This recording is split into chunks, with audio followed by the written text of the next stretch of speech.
Welcome to another episode of PwC's What's Next in Cyber series from the Cyber and Privacy Innovation Institute at PwC. I'm Neil Dar, PwC's Chief Clients Officer, and I'll be your moderator for today's session. We'll be hearing about some real-time insights on the recent cyber attacks. Joining me remotely from their respective homes are Sean Joyce, PwC's Global and US Cybersecurity, Privacy and Forensics Leader, and Dave DeWalt, founder of Momentum Cyber and NightDragon Security and former CEO of FireEye and McAfee. Welcome, Sean and Dave. So let's get started here. So let's talk about an overview of the recent cyber attacks. Sean, let me start with you. We all know this recent cyber attack has been in the headlines for the last few weeks. And if a sophisticated nation state targets an organization, whether it's a cybersecurity firm or a government agency, even the best can be breached. What's the latest that organizations know about this particular attack? So the first thing, Neil, I want to say to everyone out there is happy holidays and thanks for joining us and wishing everyone a safe and healthy new year. But what everyone needs to know about this incident is it was malware inserted into a software update. It's significant and it's different. All right, it's significant because of the techniques that we used in this specific update and what they did once they got on to the network. And that's where, they did things differently. Typically, malware becomes active immediately. This time, it lay dormant for up to 14 days. Second, it disabled security services. And third, it actually camouflaged its traffic to actually resemble existing traffic in the network. So a very sophisticated attack, widely exposed globally, over 18,000 companies, and I think we're still trying to understand the repercussions. The second big thing is, I think it was a violation of trust. When we talk about software updates, we look at every software update typically has what's called a signed digital certificate. And that is saying, hey, it's an authentic update for you to actually use. And in this case, that's what the adversary was able to do, to actually make it look like an authenticated update. So it really violated the trust between companies and their software vendors. Thanks, Sean. So Dave, switching gears to you, given the dynamic nature of this ongoing investigation and research, what can we expect in the next few days or even the next few weeks related to this particular issue? Yeah, sure. Likewise, everybody, happy holidays. I get to say that, don't I? Greetings, everybody. I hope everybody's safe and secure and healthy out there. It's been a crazy 2020, as I know everybody's feeling. And here we are now facing a pretty interesting crisis yet again now in the cyber world, as if we haven't had enough. And as Sean just said, and great to see you, Sean, from the other side of the coast. But wow, here we are. You know, whenever we see a lot of crisis, we start to see an elevated threat environment. And, you know, in this particular case, you know, with the pandemic and the economic crisis and the cultural crisis, climate crisis, about everything that's been going on in 2020, you know, it gave the attackers an opportunity and they took advantage of that. And as Sean very aptly put, you know, this was an incredibly complex attack, number one. It was a highly targeted attack, number two. And I think we're still learning a lot about this complex attack and about the attribution that was associated with this attack. But what could you expect in the next days and weeks?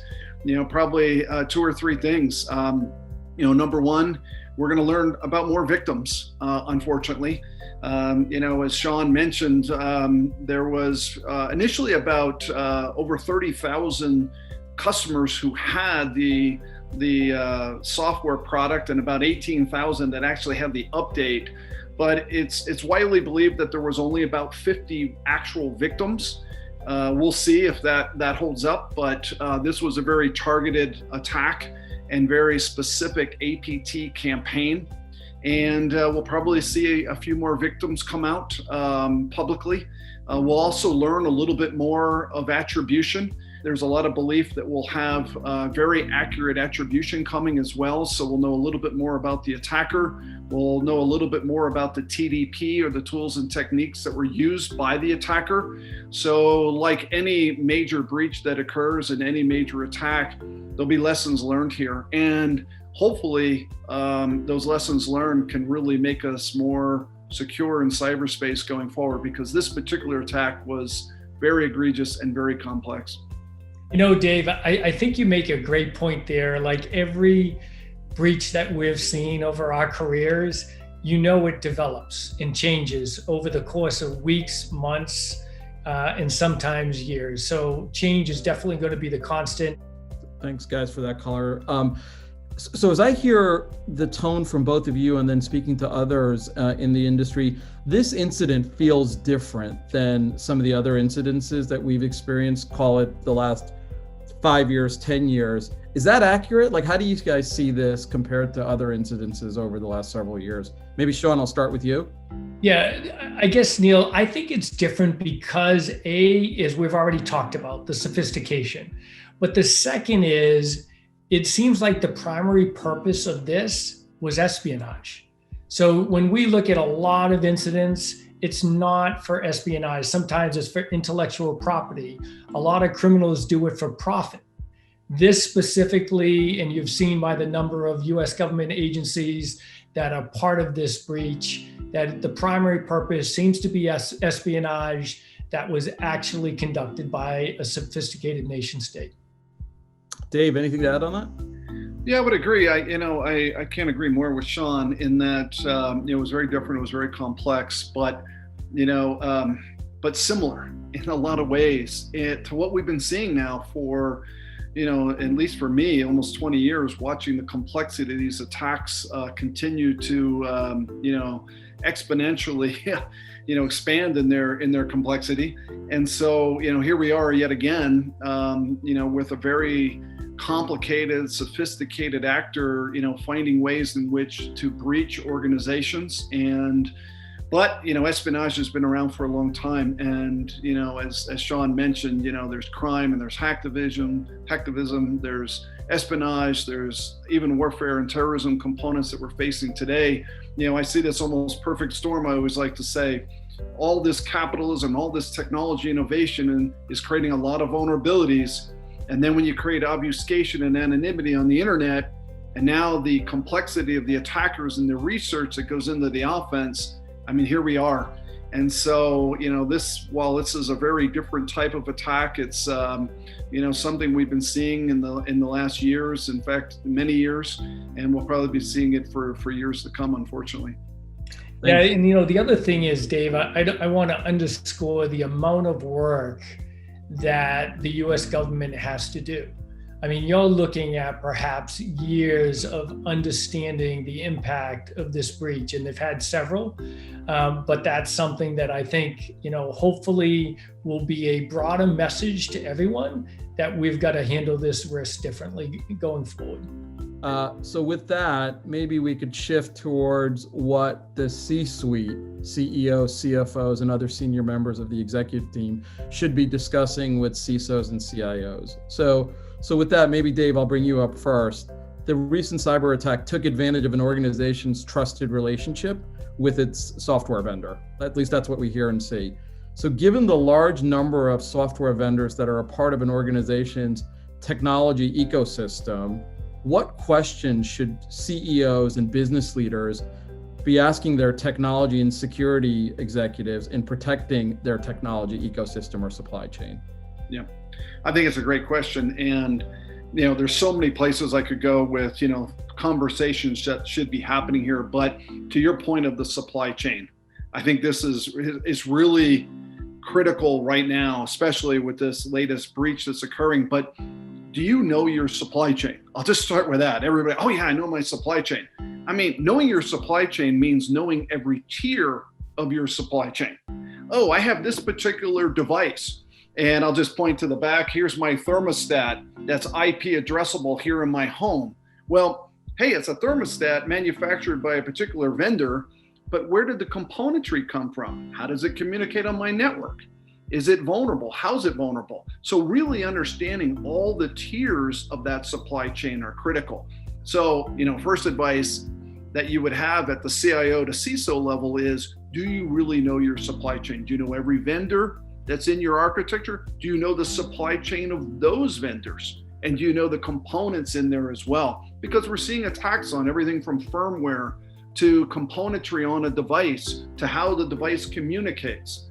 So really creating visibility to your supply chain and then creating proper testing, pen testing, red teaming against those supply chain components really can make a difference. And I think in this particular case, it was a very complex supply chain hit, but at the same time, there's a lot of attacks and a lot of vulnerabilities that should be caught by just understanding your supply chain. And Dave, I think that goes to the concept of really understanding what are your systemic risks, right? And I would say, like in the financial services sector, right, there was the Financial Stability Board, and they were looking at, hey, how stable are banks, right? I think we need to be looking at companies now, and as they're going through digital transformation, basically, what are your systemic risks as it relates, right, to your software supply chain, right? Do you understand what that looks like? Do you have concentration risk where maybe you and the vendors and the partners in your business ecosystem are using the same software? So really looking at it, I think, a little bit differently about what you're saying, because as you know, that's hard work, right? It's a lot of work and it's hard work.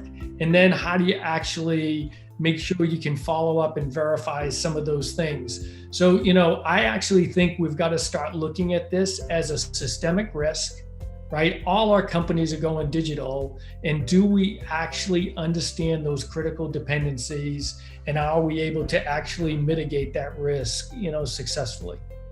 So Sean, maybe sort of pulling on that thread or continuing to pull on that thread. So based upon recent conversations that I've been having in the marketplace with clients, cybersecurity is clearly top of mind for almost all CEOs and business leaders. Is there something that they could be doing more to support their technology and security executives? So more broadly, what can executives and employees do in the business to help?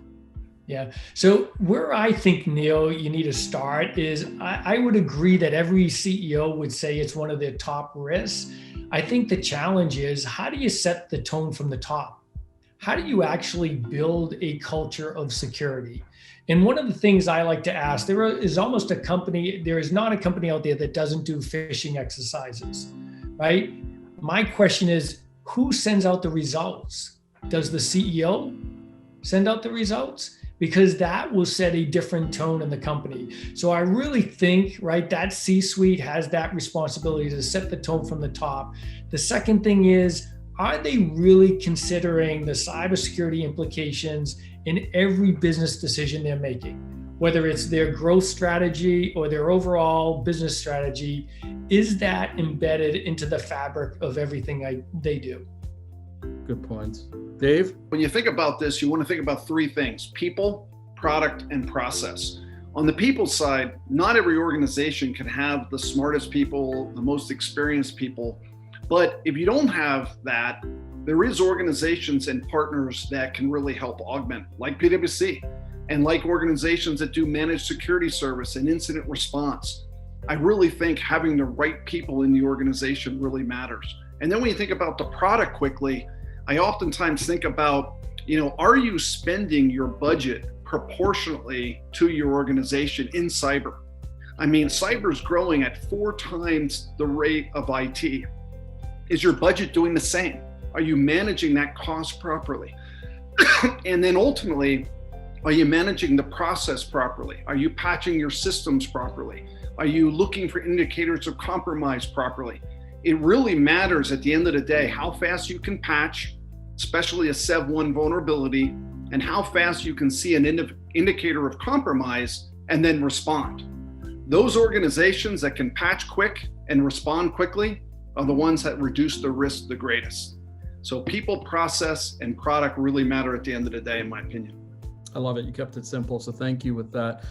Dave, maybe if I could just go with you on another question. Sean made a brief reference to an industry as a whole. So I want to kind of pull on that thread. So going by the preliminary information that's made publicly available, at least, the incident seems to have impacted several organizations across a bunch of different industries.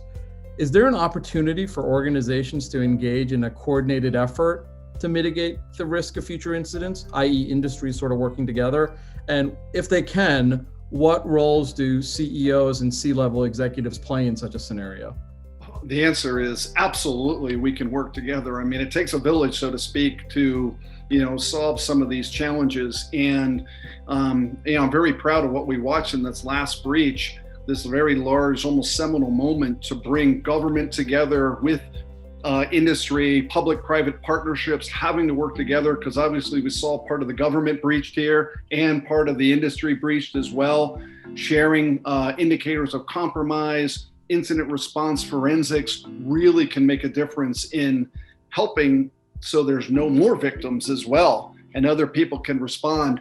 Not to point out companies too much, but the speed in which the responses were getting up on GitHub were in a matter of days or less than days, so that everybody could patch their systems and respond. That matters. So a community, a council, everybody can be involved. And most industries have some sort of, security council, like some sort of ISAC that they can be a part of. I highly recommend your industry participate in that so you can share as well. And that can happen at almost every level of the organization. So absolutely, it takes a village, takes a community to solve these problems. I agree. And I think what we could do perhaps to improve a little bit is the engagement of the C-suite, though, the engagement of CEOs. I think this has to move up. I would say almost every CISO I know is involved in those relationships you're talking about, but I think we have to elevate that. And when you look at, and I know you're familiar with this, the Solarium Commission, right? That bipartisan group sponsored by Congress, right? Talking about that cyber layered deterrence and really, right, shaping behavior, which is that partnership with our allies, that public-private partnership, really denying the adversary the benefits, right? Raising the hygiene level and then imposing those costs. So I think you're right. I think this has been a great moment to show that partnership, but I would say we could do better. And this is where I think the C-suite can really be an important piece of that. Well, guys, we're out of time here. Thank you for the practical insights here. Very helpful. So thank you, Dave. Thank you, Sean. And we'll bring this to conclusion.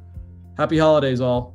Dave, great to see you. Thank you, Sean. Thank you, Neil. Take Happy care of holidays, yourself. Guys. Bye.